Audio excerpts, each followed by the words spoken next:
Today, I'll take you on a journey to uncover the secrets of the city that shaped the minds of the greatest intellectuals and artists of Europe. Welcome to our journey through time. In the first episode of the Grand Tour, we took a trip to Naples, with its legendary history and the dominations that have shaped its art and culture. Your next stop? The City of Lights, Paris. But what made Paris such an irresistible destination for the youth of that era? From the majestic Louvre to the intellectual salons, from evenings at the opera to strolls along the Seine. Stay with us for a fascinating tour of Paris. The Grand Tour was a highly popular educational journey among young European aristocrats. It aimed to complete a young noble's education by exposing them to the artworks and cultures of continental Europe, refining their knowledge and increasing their awareness of the world they lived in.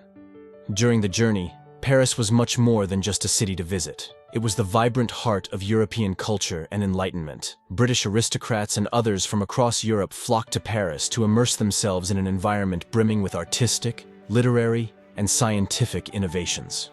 The city offered a diverse array of experiences, from magnificent art collections to lively intellectual discussions. But where did his legend begin? The first known inhabitants were the Parisii, a Celtic tribe that settled on the banks of the Seine around 250 BC. The city, initially called Lutetia, became an important center under the Romans in 52 BC, when Julius Caesar conquered it and transformed it into a flourishing Roman city. With the fall of the Western Roman Empire in the 5th century, Paris came under the control of the Franks. Over the centuries, the city continued to grow in importance, becoming a political and cultural center under the reign of Charlemagne and his successors. During the Middle Ages, Paris became a center of learning and culture thanks to the founding of the University of Paris in 1150. The Renaissance period brought further prosperity and splendor to the city, with the construction of magnificent buildings such as the Louvre and the Notre-Dame Cathedral. In the 17th century, under Louis XIV, Paris established itself as the center of European culture.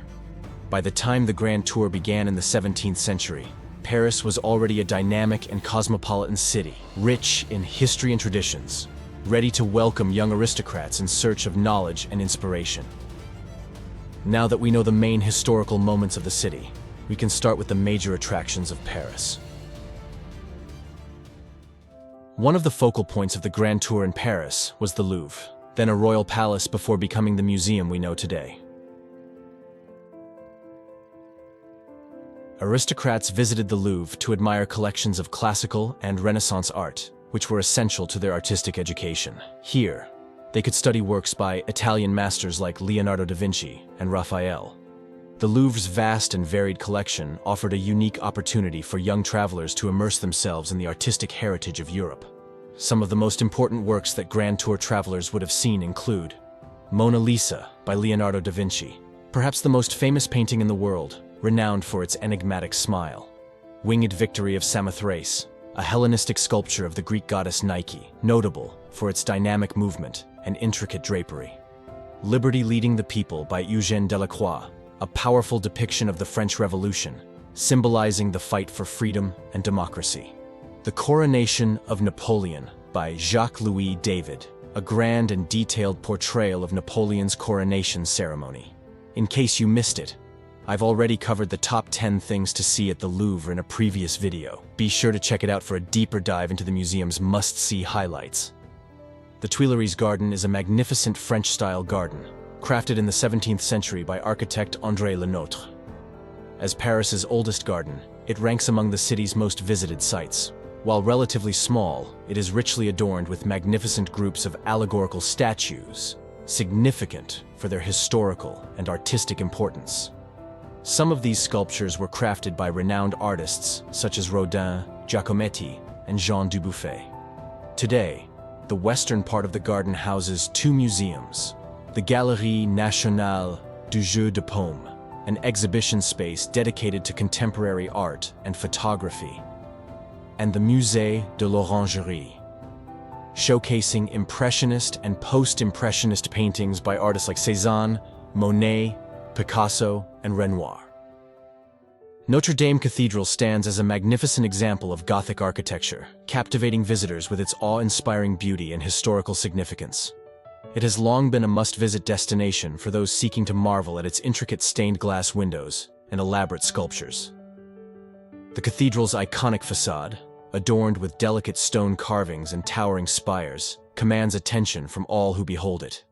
Inside, visitors are greeted by a grand interior filled with soaring, vaulted ceilings, elegant arches, and a sense of profound spirituality. Notre-Dame's rich history, dating back to its construction in the 12th century, adds to its allure, making it a symbol of Parisian heritage and cultural identity. Other monuments of incredible architecture are the Luxembourg Palace, an emblem of French Renaissance architecture, housed priceless works of art while serving as a testament to the nation's cultural heritage.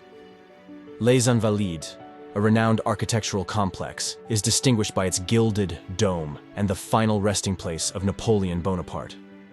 Although located just outside Paris, the opulent Palace of Versailles attracted countless travelers eager to explore its magnificent gardens and the famed Hall of Mirrors. A symbol of extravagance and power, Versailles mesmerizes visitors with its unparalleled beauty and rich history, offering a glimpse into France's royal past. The Parisian Salons were meeting places for philosophers, artists, and intellectuals.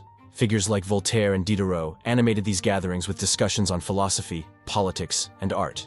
For a young aristocrat, attending these events was a unique opportunity to develop critical thinking and socialize with the brightest minds of the time.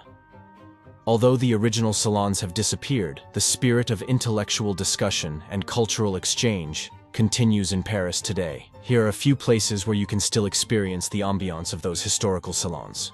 Café de Flore, one of the oldest coffee houses in Paris, located in Saint-Germain-des-Prés. It was frequented by famous intellectuals like Jean-Paul Sartre and Simone de Beauvoir.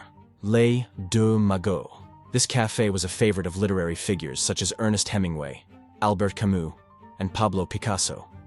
Le Procope, known as the oldest café in Paris, dating back to 1686, Le Procope was a hub for Enlightenment thinkers like Voltaire, Rousseau, and Diderot. Evenings at the Paris Opera were another must-see experience. Here, travelers could enjoy ballet and opera performances, immersing themselves in the city's vibrant cultural scene. Today, you can still experience the grandeur and cultural richness of those times by visiting two iconic opera houses in Paris. Palais Garnier. The Grand Staircase, magnificent auditorium, and Chagall-painted ceiling transport visitors back to the elegance of the 19th century.